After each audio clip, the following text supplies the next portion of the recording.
മുക്കാൽ നൂറ്റാണ്ടോളം ഒരു ഇന്ത്യൻ ഭാഷയെ ക്ലാസ് മുറികളിൽ നിന്ന് അകറ്റി നിർത്തിയ ശേഷം പാകിസ്ഥാൻ നിർണായകമായ ഒരു അക്കാദമിക് നീക്കത്തിലൂടെ രാജ്യത്തിന്റെ സാംസ്കാരിക പൈതൃകത്തിലേക്ക് തിരികെ നടക്കുന്നു. 1947 വിഭജനത്തിന് ശേഷം ആദ്യമായി Lahore university of management sciences LUMS ഔദ്യോഗികമായി സംസ്കൃതം കോഴ്സ് പാഠ്യപദ്ധതിയിൽ ഉൾപ്പെടുത്തി. പാകിസ്ഥാനിലെ ഒരു സർവകലാശാലയിൽ കഴിഞ്ഞ 70 വർഷത്തിൽ ആദ്യമായാണ് സംസ്കൃതം ക്ലാസ് മുറികളിൽ പഠിപ്പിക്കുന്നത്. കേരളത്തിലെ ചില പാക് പൗരന്മാർക്കും പേരിൽ മാത്രം സ്വരാജ്യവും ദേശാഭിമാനവും ഒക്കെയുള്ള ചില അയൽരാജ്യ പ്രേമികൾക്കൊക്കെ ഈ വാർത്ത അത്ര കണ്ട് സൂഹിക്കുമെന്ന് തോന്നുന്നില്ല. എന്തായാലും സംഘികളെ പേടിച്ച് പാകിസ്ഥാനിൽ ചെന്നപ്പോൾ അവിടെ പന്തം കൊളുത്തി സംഘികൾ എന്ന അവസ്ഥയായല്ലോ എന്നായിരിക്കും ഇക്കൂട്ടർ ഇപ്പോൾ ചിന്തിക്കുന്നത്. 4 ക്രെഡിറ്റുള്ള കോഴ്സാണ് LUMS ആരംഭിച്ചിരിക്കുന്നത്.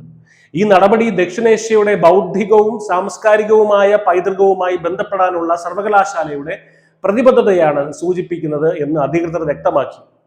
ആദ്യഘട്ടത്തിൽ വിദ്യാർത്ഥികൾ, ഗവേഷകർ, അഭിഭാഷകർ, അക്കാദമിക് വിദഗ്ധർ എന്നിവർക്കായി ഒരു വാരാന്ത്യ പരിപാടിയായിട്ടാണ് സംസ്കൃത പഠനം തുടങ്ങിയത്. മികച്ച പ്രതികരണം ലഭിച്ചതിനെ തുടർന്ന് ഇതൊരു ദീർഘകാല അക്കാദമിക് കോഴ്സായി ഉയർത്തുകയായിരുന്നു.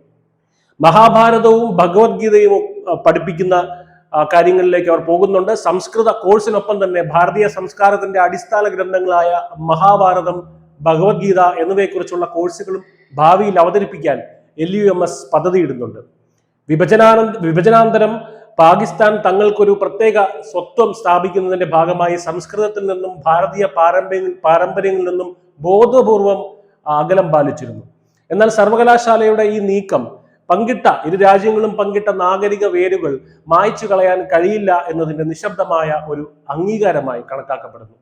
ഇന്ത്യയുടെ സാംസ്കാരിക ശക്തി സംസ്കൃതം കേവലം ഒരു ഭാഷ മാത്രമല്ല.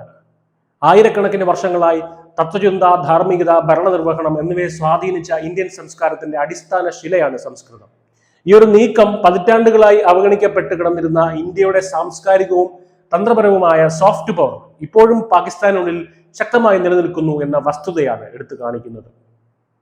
സൈനിക ശക്തിയിലും സാമ്പത്തിക ശാസ്ത്രത്തിലും മാത്രം ശ്രദ്ധ കേന്ദ്രീകരിക്കുന്ന ഒരു ലോകത്ത് സാംസ്കാരികമായ ആത്മവിശ്വാസം എപ്പോഴും പ്രധാനമാണ്. ഇന്ത്യയുടെ പാരമ്പര്യങ്ങൾ അതിർത്തികൾക്ക് പുറത്തും പ്രസക്തമായി തുടരുന്നു. ഇന്ത്യയുടെ വേരുകൾ ആഴത്തിലുള്ളതാണ്. അത് പാകിസ്ഥാനിൽ മാത്രമല്ല, മറ്റു പല അയൽ രാജ്യങ്ങളിലും ഇത് ഉപരിതലത്തിലേക്ക് വന്നുകൊണ്ടേയിരിക്കും. ആ അയൽ രാജ്യങ്ങളുടെ എല്ലാം സാംസ്കാരികമായ അടിസ്ഥാനം കിടക്കുന്നത് ഭാരതത്തിലാണ്. അതിൽ നിന്ന് വേർപെട്ട് ആ അയൽ രാജ്യങ്ങൾക്കുള്ള ഒരു പ്രത്യേക സ്വത്വം എന്നത് ഒരു കൃത്രിമ സ്വത്വബോധം മാത്രമാണ്. അതുകൊണ്ട് ഇന്നല്ലെങ്കിൽ നാളെ അവർ അവരുടെ ഭാരതീയത തിരിച്ചറിയേണ്ടത് അനിവാര്യമാണ്. ആ രാജ്യങ്ങളിൽ ചിലത് നാളെ ഭാരതത്തിലേക്ക് തിരികെ വന്നാലും അത്ഭുതപ്പെടാനില്ല. News desk, news India Malayalam.